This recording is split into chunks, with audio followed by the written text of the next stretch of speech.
코스피? 코스닥? 코스피가 크고 코스닥이 작은 거 아이가? 근데 CJ ENM 이런 건 큰데 왜 코스닥에 있지?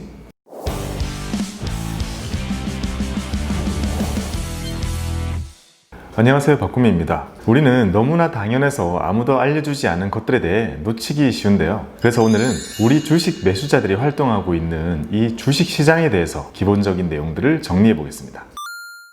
먼저 시장의 종류. 주식 시장이란 주식을 사고 파는 시장이죠. 우리나라에는 코스피 시장과 코스닥 시장이 있고, 이 시장들은 모두 한국거래소라는 곳에서 관리하고 있습니다. 한국거래소라는 큰 관리인이 있는 것이고, 그 속에 수산시장과 야채시장이 있다고 보시면 됩니다. 코스피 시장은 유가시장, 유가증권시장이라고도 부르고요. 코스닥 시장은 다르게 불리는 말 없이 항상 코스닥이라고 부릅니다. 정확히는 코스피는 지수고 유가증권시장은 시장의 이름이지만 보통 편하게 섞어서 씁니다. 코스피는 우리가 잘 아는 삼성, 현대, SK, LG, 포스코처럼 전통적인 대기업 위주로 들어있고, 코스닥 시장은 셀트리온, 카카오게임즈, CJ ENM, 컴투스, JYP 이런 것처럼 바이오, 컨텐츠 등 이 코스피보다는 더 신기술을 다루는 벤처기업들이 들어있죠. 시간이 갈수록 이 경계는 허물어지고 있어요. 예전에는 코스피는 메이저리그, 코스닥은 2부 리그 같은 느낌이긴 했었는데, 지금은 미래 기술에 대한 가치를 더 높게 평가하는 경우가 많아서 코스닥 기업들도 엄청난 크기를 보여주는 경우가 많아졌습니다. 예를 들면 카카오는 신기술인 것 같은데 코스피 시장에 있고, 셀트리온처럼 코스닥 시장에서 커져가지고 코스피로 이동하는 이런 일도 생기는 거죠. 다음은 지수의 종류. 우리가 알아두어야 하는 지수는 3개면 됩니다. 코스피 지수, 코스닥 지수, 코스피 200 지수, 이 정도가 기본입니다. 이런 지수는 내가 속해 있는 이 대한민국의 주식시장이 어느 정도로 가고 있는지를 가늠할 수 있는 기준이 되는 거예요. 먼저 코스피는 KOSPI고요. 코리아 컴포짓 스탁 프라이스 인덱스라는 뜻으로 우리말로 하면 종합 주가 지수입니다. 가장 대표적인 지수이고, 오늘이 2020년 9월 16일인데요. 지금 코스피는 2445에 와 있습니다. 근데 우린 가끔 그런 생각을 합니다. 아니, 코스피 지수를 100 기준으로 보면 얼마나 좋아. 헷갈리게 왜 2000 이렇게 쓰지? 여러분, 코스피는 100이 기준입니다. 코스피는 1980년 1월 4일에 100으로 출발했고요. 현재 상장되어 있는 기업들의 주식을 싹 모아서 그때랑 비교해서 나타내는 주식이기 때문에 2400이 나오게 되는 겁니다. 그때부터 지금까지 시장이 얼마나 성장했는지를 실감할 수 있죠. 바로 이 차트가 40살이 된 코스피의 차트입니다. 제가 현업에 있을 때는 코스피 지수가 장기간 동안 옆으로 기기만 하던 박스피 시대였기 때문에 지금의 2445라는 수치가 정말 놀랍기도 하면서 너무 높아서 무섭기도 한 그런 상태입니다. 여기 보시면 가장 바닥을 찍은 여기가 IMF 때 찍은 바닥 277이고요. 두 번째가 미국의 서프라임 모기지가 터졌을 때 찍은 892입니다. 그 다음은 올해 상반기 바이러스 사태 때 찍은 1439입니다. 이렇게 크게 패인 것에는 명확한 사건의 이름을 붙일 수가 있죠. 가장 높은 곳은 여기 2018년 1월에 찍은 2607입니다. 그렇게 오래전이 아니죠. 지금은 급격하게 올라와서 2400을 넘었으니 상당히 많이 올라온 거라고 볼 수 있죠. 다음은 종목의 이름입니다. 우리나라는 종목 이름에 6자리의 숫자 코드를 씁니다. 삼성전자는 005930, 하이닉스는 000660, 네이버는 035420, 현대차는 005380 이런 식입니다. 한글로 종목 검색을 할 때는 살짝 부정확할 수 있어요. 알파벳의 대소문자 구분도 필요하고 이름이 비슷한 기업들도 많습니다. 예전에 제가 일할 때 C큐브라는 회사의 호재가 있었는데 사람들이 검색을 잘못해서 C큐브라는 회사도 주가가 같이 올라갔던 에피소드가 기억이 납니다. C큐브와 C큐브는 둘은 완전히 다른 회사거든요. 이런 오류를 피하고 정확하게 주문을 내기 위해 코드를 사용합니다. 또 제가 현업에서 일할 때는 코드를 써야 될 또 다른 이유가 있었는데요. 주문을 빨리빨리 내야 되는데 삼성전자를 사려고 종목 검색창에 삼성 이렇게 치면 삼성으로 시작하는 종목들이 너무 많이 나와요. 몇 칸 내려와서 삼성전자 이렇게 선택을 해줘야 됐단 말이죠. 그래서 가장 빠르고 정확하게 해당 종목이 주문창으로 넘어가기 위해서 자주 쓰는 코드를 외워두는 경우가 많았습니다. 하지만 요즘은 터치 기반이잖아요. 숫자를 칠 일이 거의 없는 게 사실이죠. 최초에 검색할 때는 한글로 검색하고 본 후에는 그걸 즐겨찾기, 관심 종목 이렇게 넣어두고 그 다음에 터치만 하면 되니까요.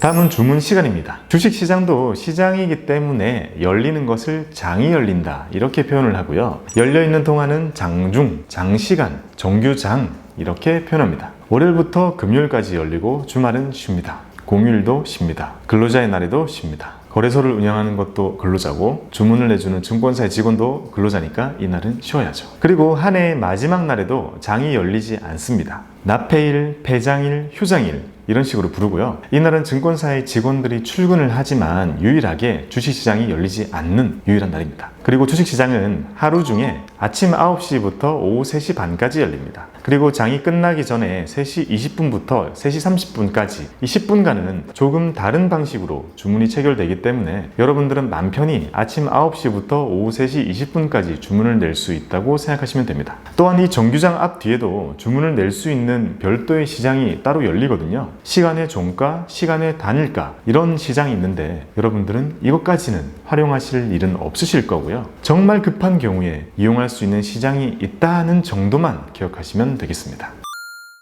다음은 결제 방식입니다. 여러분들이 주문을 내실 때는 3개의 단계를 기억하시면 됩니다. 주문을 내고 체결이 되고 결제가 되는 주문, 체결, 결제입니다. 주문은 여러분들이 사겠다, 팔겠다고 입력을 하고 주문 버튼을 누르는 순간 바로 나가고요. 이렇게 나간 주문이 시장에서 체결이 될 수도 있고 안 될 수도 있잖아요. 내가 낸 주문이 거래가 되면, 거래가 성사가 되면 그걸 체결이라고 부릅니다. 내가 주문은 10주를 냈어도 체결은 7주만 될 수 있다는 것입니다. 나머지 3주는 미체결 상태로 남게 되고 가만히 두면 장이 끝나면 자동으로 소멸됩니다. 그럼 체결된 7주에 대해서는 이 영업일 뒤에 결제라는 것이 됩니다. 실제로 돈이 빠져나가는 거죠. 만약 월요일에 체결이 되었다면 수요일에 결제가 되고 수요일에 체결이 된 주문은 금요일에 결제가 완료됩니다. 여러분들이 잠을 자고 있는 그 새벽 시간에 정산이 되기 때문에 신경 쓸 필요가 따로 없습니다. 이렇게 체결과 결제 시간이 이틀 동안 떨어져 있다 보니까 많은 분들이 헷갈리게 되는 건데요. 간단히 방법을 알려드리면요. 우리가 예수금 탭에 들어가서 나오는 숫자들 중에서 D+2라고 떠있는 이날의 숫자가 아직 내가 주문을 낼 수 있는 여유라고 생각하시면 됩니다. 이게 0에 가까워지면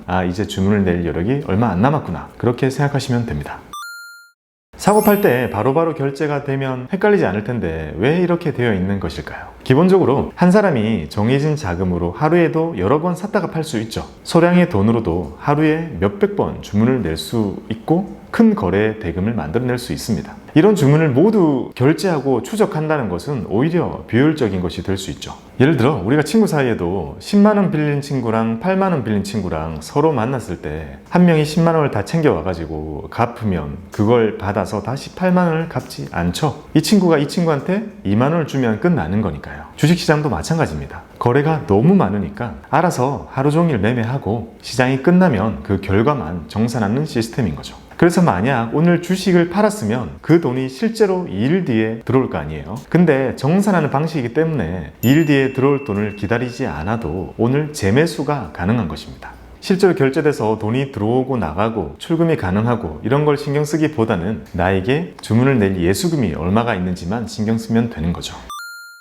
상한가와 하한가, 주식의 가격이 하루 동안 너무 많이 오르는 것과 너무 많이 떨어지는 것 모두 혼란을 가지고 올 수 있기 때문에 가격 제한 폭이라는 것을 설정해 두고 있습니다.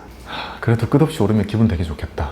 하나의 기업의 주가는 하루 동안 위아래로 30%만큼만 오르고 내릴 수 있습니다. 위를 상한가, 아래를 하한가라고 부르죠. 주식 투자자들이 가장 좋아하는 말이죠. 나 오늘 상한가 맞았어. 날아갈 것 같아. 참고로 상승의 힘이 아주 강한 종목이 아침 9시에 상한가의 가격으로 시작을 해서 그대로 장을 마치는 경우가 있습니다. 이때는 차트상에 움직임이 전혀 없이 점만 찍힌 채로 끝난다고 해서 점상이라고 부르죠. 세상 가장 아름다운 빨간 점입니다. 반대로 하한가와 점하는 재앙이죠.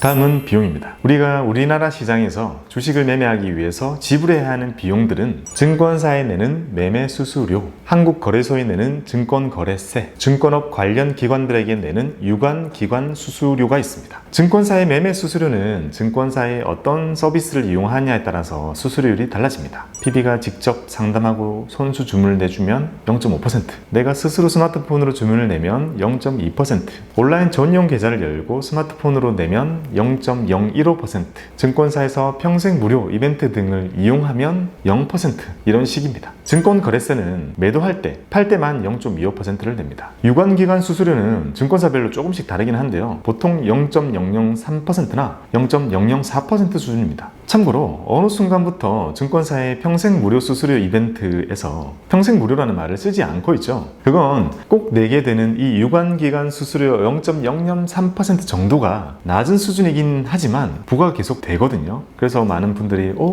무료라고 해가지고 개설했는데 몇십 원, 몇백 원 계속 빠져나가네? 뭐지? 이런 오해를 사게 되면서 평생 우대라는 말로 대신 쓰고 있습니다.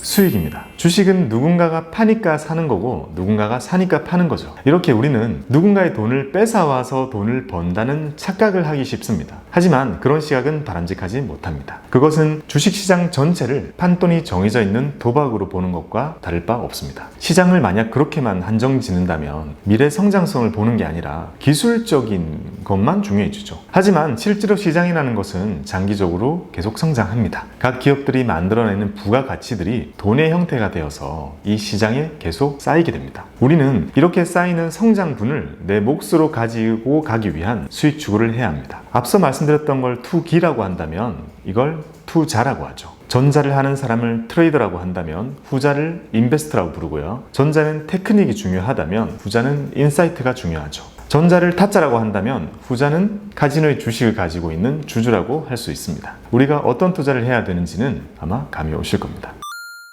지금까지 우리가 플레이하는 이 주식시장에 대한 내용들을 살펴봤습니다. 단기적인 시장에서 숫싸움을 하는 사람보다는 장기적인 인사이트에 베팅을 하는 현명한 투자자가 되셨으면 좋겠습니다.